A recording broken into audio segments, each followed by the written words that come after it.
All right, guys. Excuse me. Thanks a lot for coming along with Armchair Engineer 85. I just wanted to give you guys a little story tonight about the time I bought a Vulcan 220 Omnipro from Harbour Freight in the States. I'm doing this story because obviously I'm from Canada and we don't have Harbour Freight in the States. So I decided I wanted a multi-function welder, and I ended up buying it from the States. When this welder came out, the Vulcan Omnipro 220, it was very well received. I watched a lot of YouTube videos on it. I remember Chucky 2009, he did a review on it. Oop, I don't know if I'm allowed to say his name anymore. Oh, gosh. But anyways, I like Chucky, still like him. But he did a review on it, and him being a professional welder, he said it best. He said, this is an adequate welder for the price. And it's still a great price, but at the time it was an even better price, especially with the Canadian dollar. So we went down on a trip to Darien Lake, New York, upper state New York, and I stopped by the local Harbour Freight in Amherstburg, New York, and I ended up buying this welder. When I brought it home, I was very eager to use it. It worked well for about the first 9 months. I did stick welding with it, and I did MIG. You can get an optional TIG welding kit with it, but I never got that. Because I just knew that TIG, I wanted to use the other two first. It did a great job at both, but after about 9 months, it stopped MIG welding. What would happen was when you went to MIG weld, it would it would send wire for about 4 seconds and then stop. It kept doing that over. It was intermittent. So anyways, I didn't know what to do because at the time it had a 1-year warranty, and they don't have that anymore. These welders have a 3-month, I believe, warranty. And when I looked up online, this was a common problem with the machine, and some people said this is why they got rid of the 1-year warranty. You could buy the extended warranty, which I didn't do, but the actual factory warranty they got rid of. So anyways, I at the time, unfortunately, what happened was this thing called COVID hit. And if you know anything about COVID in Canada, they locked the borders down and they would not allow us to leave Canada. If you wanted to leave by air, you had to have a lot of paperwork backing up why you were leaving. If you wanted to leave, go over the border driving, it just wasn't allowed.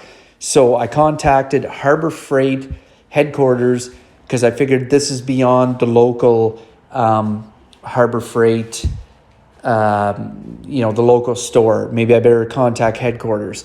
They were great. They understood my problem. I personally thought they were going to tell me to kick stones, especially when I told them about Canada. I thought they would say, hey, listen, this is why we're not in Canada. This is a you problem, not an us problem. We're not concerned about a Canadian coming over the border. But I couldn't say enough good things about them.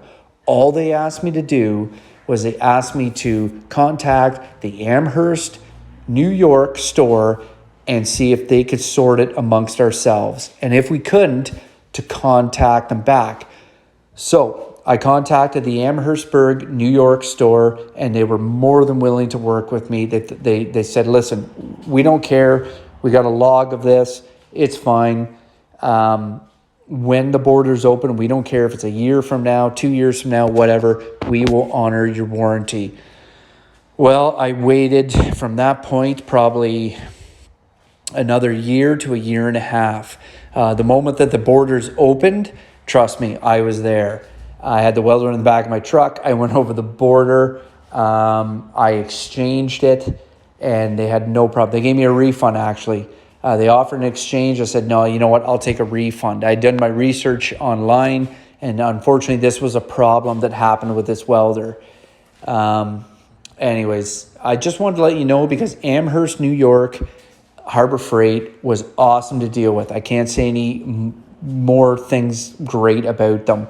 I've heard stories online about some people saying some Harbour Freight stores are very obliging and some are not. I've only dealt with 3. One is Amherstburg, the other two are in Florida, Sarasota and Bradenton. And I can't say enough about the 3 stores.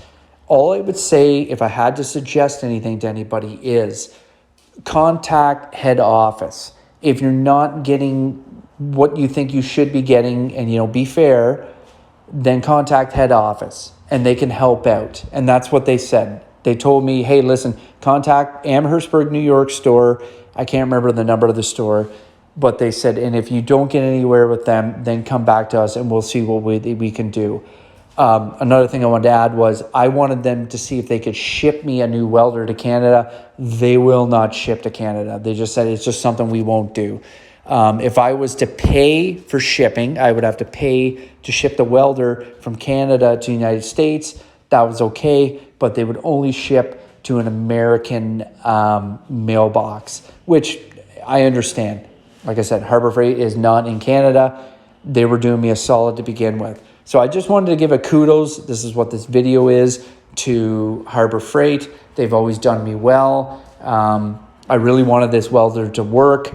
Unfortunately, it just didn't work out. And I was thinking more of the long term. So I'm going to show you guys right now what I got in exchange for this. Okay, so right now, this is my setup. This is the Miller Multimatic 220. And this is the welder that I wanted right from the very beginning when it came out. But I thought, oh man, that is out of my reach. Way too expensive. I can't afford that.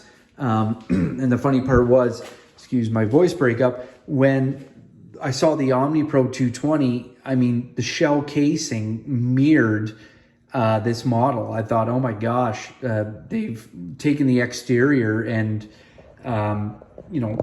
built it. Now, as far as the internals, well, that's a different story. But I watched many reviews on it, and like I said, a lot of people said, for the dollar, this is a great welder. At the time, and even now, I think this, I was looking at the Miller Multimatic, and it was like 3 to 3.5, maybe pushing 4 times the amount of the Vulcan Omnipro 220. So I went with the 220.